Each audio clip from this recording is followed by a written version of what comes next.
Umujyi wa Kigali ukomeje kwakira impinduka zidasanzwe mu rwego rw'ubwikorezi. Usibye kuba u Rwanda ruzwi nk'urwa mbere rufite isuku muri Afurika, hari n'imishinga y'ikoranabuhanga ikomeje gutuma u Rwanda ruza ku rutonde rw'ibihugu biteye imbere muri Afurika tugiye kugarukaho. Birashoboka ko wumvise Zipline Rwanda yatangiye mu mwaka wa 2016 ikoresha indege nto zitagira umupilote zizwi nka drone mu gutwara imiti, amaraso n'ibindi bikoresho bikenerwa mu buvuzi cyangwa se izitwara intanga z'amatungo mu bworozi. Si ibyo gusa, hari n'umushinga wa Cable Cars uri mu nyigo uteganyijwe kuzazana imodoka zizatangira kugenderwamo mu mwaka wa 2028, akaba ari imodoka zizaba zigendera ku migozi ikomeye mu kirere ziva kuri sitasiyo imwe zikajya ku yindi. Ku wa gatatu Nzeri mu mwaka wa 2025, Guverinoma y'u Rwanda nanone ku bufatanye na CRBC, China Road and Bridge Corporation, bagaragaje igerageza rya drone zitwara abantu babiri zidahumanya ikirere, kubwo zitagendeshwa n'amavuta ya benzine ahubwo zikoresha amashanyarazi, bikaba aribwo bwa mbere byari bibaye muri Afurika. Igihe ni amafaranga. Hari imishinga myinshi igamije kugabanya umuvundo w'ibinyabiziga mu muhanda yo ku butaka mu rwego rwo kutangiza igihe kandi hari icyo ayo masaha yaba ari gukorwamo. Mu kurwanya umuvundo w'ibinyabiziga, hari ubwo hatekerezwa kubaka imihanda inyura hejuru y'iyindi flyovers, kuba imodoka zitwarira hamwe abagenzi zifite imihanda yazo yabugenewe, kubaka umuhanda w'abanyamaguru hejuru y'umuhanda mu masangano bikarwanya impanuka zo kugonga abanyamaguru, kuzana utumodoka tugendera mu kirere bizwi nka Cable Car System, kuzana utumodoka Personal Rapid Transit PRT dukoresha amashanyarazi tugendera ku muvuduko hafi kilometero 100 mu isaha, gukoresha drone zitwara abantu zizwi nka Passenger Drones n'ibindi. Iyi ni imishinga ikomeye u Rwanda rufite ndetse hakaba hari n'iyatangiye kugaragara. Muri iyo tugiye kugaruka ku yageze muri Afurika bwa mbere ihereye mu Rwanda, nkaba nkwibutsa gukora subscribe kugira usobanukirwe buri cyose kuri iyo mishinga ugiye kuzajya ubona mu Rwanda, umenye n'uko ikora.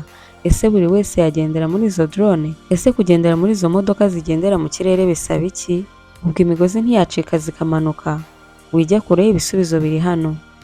Ku wa gatatu Nzeri mu mwaka wa 2025, Guverinoma y'u Rwanda ku bufatanye na CRBC, China Road and Bridge Corporation, yamuritse indege zitagira umupilote zizwi nka drone zo mu bwoko bwa eVTOL Electric Vertical Takeoff and Landing zakozwe n'uruganda rwo mu Bushinwa EHang Aerospace hanze rusanzwe rugurisha drone.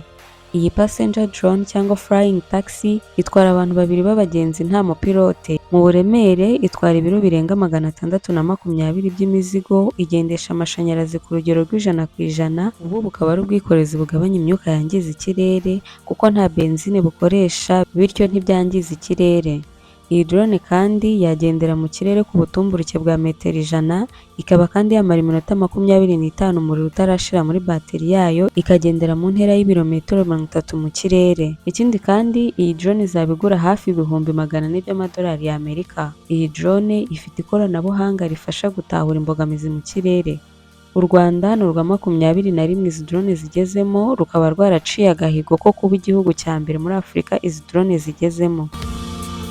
Izi drone zamuritswe mu Rwanda ubwo hari mu gihe cy'inama ku nshuro ya 9 yabaye ku wa 4 kugeza ku wa 5 Nzeri mu mwaka wa 2025, yiga ku guteza imbere ubwikorezi bwo mu kirere, izwi nka Aviation Africa Summit and Exhibition 2025, hamwe n'ibigo birenga 80 biri mu mirimo y'ubwikorezi. Uwagenze muri iyi drone bwa mbere w'umunyarwanda Melissa Rusanganwa ushinzwe ubuhahirane mpuzamahanga mu kigo cy'igihugu gishinzwe indege za gisivili RCAA, Rwanda Civil Aviation Authority, yavuze ko zitekanye. Izi drone ziri mu igerageza n'izemezwa zizafasha mu bukerarugendo, mu gufasha abantu gusura agace nyaburanga kamwe bajya mu kandi byihuse mu gihugu, mu gutabara vuba mu gihe cy'ibyago no kugabanya umuvundo w'ibinyabiziga bigendera ku mihanda yo ku butaka. Mu nama ya Aviation Africa Summit and Exhibition 2025, Perezida Paul Kagame yavuze ko ku rwego rw'umugabane wa Afurika binyuze mu mishinga itandukanye, bafunguye ikirere cy'umugabane wa Afurika ku buryo abakoresha ingendo zo mu kirere bazikuba kabiri mu myaka iri imbere. Nk'u Rwanda mu guteza imbere uyu mushinga w'ubwikorezi muri Afurika, u Rwanda rwakuyeho viza ku banyafurika bose. Bivuga ko aho waba uri hose muri Afurika kuza mu Rwanda bidasaba viza.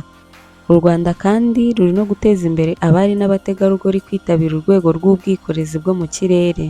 Mu rwego kandi rwo kugabanya umuvundo mu mihanda mu mujyi, Ni mu gihe kubaka imihanda ya gari ya moshi bishoboka ariko bihenze cyane kubw'imiterere ya Kigali igizwe n'imisozi nka Jali, Mont Kigali, Rebero, bikaba byasaba kuyisaturamo, cyangwa se imihanda inyura hejuru y'iyindi izwi nka flyover, nabyo bikaba bihenze kubw'imihanda yo hejuru itwara inkingi za beto ziremereye kandi bitagezweho nk'uko byatangajwe n'ikinyamakuru Igihe mu mwaka wa 2020 n'umuyobozi wungirije w'umujyi wa Kigali ushinzwe imiturire n'ibikorwa remezo Dr Nsabimana Ernest, byatumye umushoramari Muyiwa Omololu wo mu gihugu cya Nigeria nyuma yo kumara amezi 10 mu Rwanda muri 2020 mu gihe cya COVID-19 yitegereje imiterere y'umujyi wa Kigali n'umuvundo w'ibinyabiziga, atekereza umushinga wa Cable Cars, anakora sosiyete ya RTRL Ropeways Transit Rwanda Limited ngo ikore inyigo yawo izawukurikirane.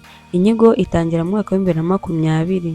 Cable Cars ni imodoka zigendera ku migozi mu kirere kuva kuri sitasiyo imwe kugera ku yindi zikoresheje amashanyarazi. Nyuma y'inyigo iteganyijwe kuzarangira mu mwaka wa 2026, izi modoka zizatangira kubakirwa inzira, bikaba biteganyijwe ko ingendo z'izi modoka zizatangira gukoreshwa n'Abanyarwanda mu mwaka wa 2028, bakazakora ibyerekezo bibiri mu gihe cy'imyaka 2 bubaka nk'uko byagaragajwe n'inyigo y'ibanze y'uyu mushinga. Icya mbere ni icyerekezo Nyabugogo kugera mu mujyi rwagati. Icya kabiri ni icyerekezo kuva mu mujyi kikanyura Kacyiru, kikanyura Kigali Convention Center, hanyuma kikanyura Remera kuri stade, kikanyura Sonatube kugeza Gatenga. Biteganyijwe ko ibi byerekezo byombi byuzuye, imodoka zajya zitwara abantu 50,000 buri munsi, mu gihe imodoka izaba irimo abantu 2 cyangwa 4 cyangwa 6 kuzamura. Uyu mushinga uzoroha mu Rwanda kuko hari imishinga ikora ingufu z'amashanyarazi azifashishwa nk'imishinga yo kubaka urugomero rwa Nyabarongo ya 2, urugomero rwa Rusizi ndetse n'izindi ngufu zibyazwa na gazi metani yo mu kiyaga cya Kivu. Ese mu Rwanda niho hambere izi Cable Cars zihereye cyangwa zisanzweho? Wijya kure, Cable Cars zisanzwe zikoreshwa ariko muri Afurika nibwo bwa mbere zizaba zije kuko ahandi ziba ni muri Bolivia, Colombia, Mexico n'ahandi. Uyu ni umushinga uzatwara hafi akayabo ka miliyoni 100 z'amadolari y'Amerika mu nzira ya mbere na miliyoni 180 z'amayero mu nzira ya kabiri.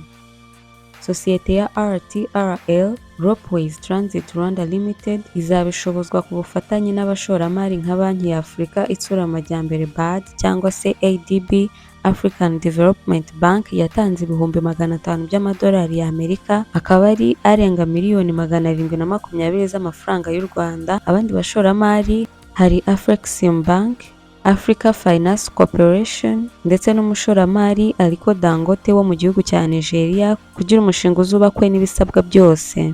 Mu kwizera umutekano w'izi modoka, sosiyete ya RTRL Ropeways Transit Rwanda Limited izakorana n'abazi ibyo bakora nk'abakoze ku mushinga wa Sentosa Cable Cars wo muri Singapore bazwi nka Outdoor Engineers, ikorane na sosiyete Doppermayr yo muri Autriche izobereye mu kubaka imihanda yo mu kirere ndetse na Planet Project imenyerewe mu mishinga y'ibikorwa remezo mu Rwanda.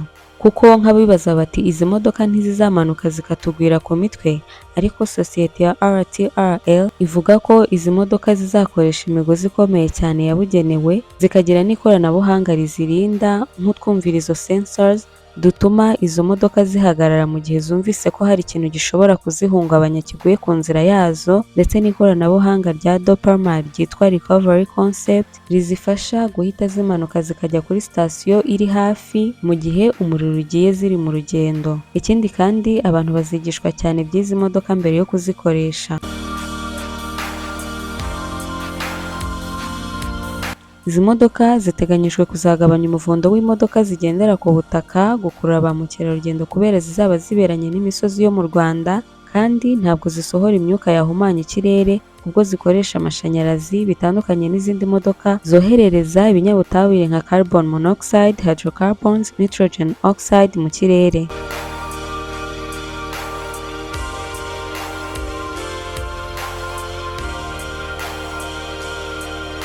Ngayo nguko, ngurwo u Rwanda rukataje mu iterambere ryifashishije ikoranabuhanga mu kurwanya umuvundo w'ibinyabiziga.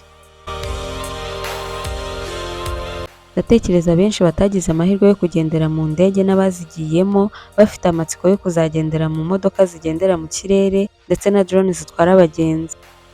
Ibuka gukora subscribe ntibigutinza na busa. kandi wakoze kubana na Bezo Updates muri iki kiganiro.